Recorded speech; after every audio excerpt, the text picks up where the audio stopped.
بارك الله فيكم.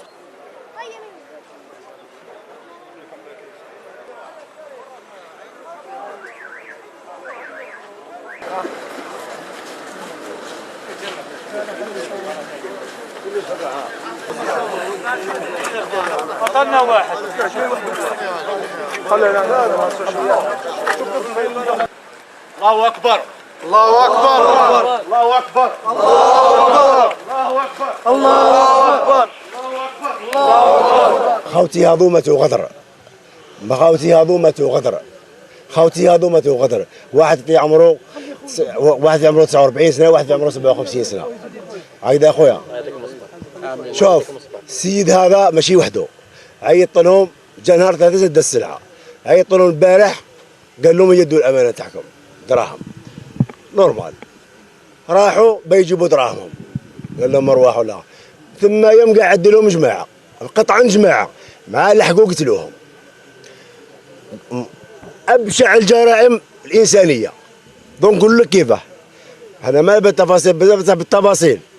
مع لحقوا هو مرقد لهم جماعة، نكلوا بهم أشد تنكيل. بتعرفها هذه أشد تنكيل. مع لحقوا جايب من الطوموبيل جبد الاخرى في زيار بوم فاتين على رزقي اخي الاصغر. هبطوا لو الناس كي شافوا لاقوا جاي يهرب لاقوا نابي يحكموا لا زاد تير عليه في رجله جاي يهرب بيد ما هرب لاقوا زاد له في ظهره زاد لحقوا زاد كمل له. هذا زوج خوتي غدروهم قتلوهم خسروا لهم الجثة تاعهم حرقوا لهم السيارة تاعهم ما خلوا فيهم والو والله ما كسروا لنا العائلة والله غير كسروا لنا العائلة خوتي والله كسروا لنا العائلة خوتي. آمين يا رب العالمين.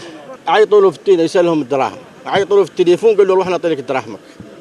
خويا راح بنيته خوتي راحوا بنيتهم باش يجيبوا دراهمهم الحق فما تيرا عليهم بالرصاص. انا ما احتاج حاجه تصفي لي توسي لي قلبي قد نشوفهم ميتين.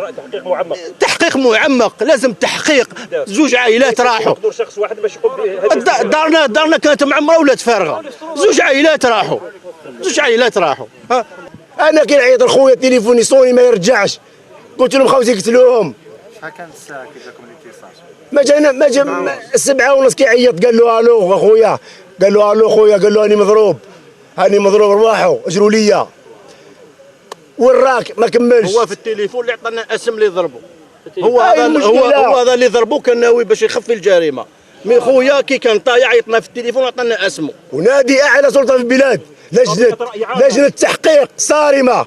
كيف هذه جريمه شنعاء. يتسمع عائلتين الاول له بنت غير ما زادت شهر يا عباد ربي شهر والثانيه في ظهور عام والثالثه عامين صغار ربي 47 سنه وش بيك والثاني 57 سنه عنده 4 اولاد. انا عمومي ماسو مغدورين غدروهم ماشي واحد وحده كاين عباد بزاف غدروهم ونطالبوا بالقصاص وحسبي الله ونعم الوكيل.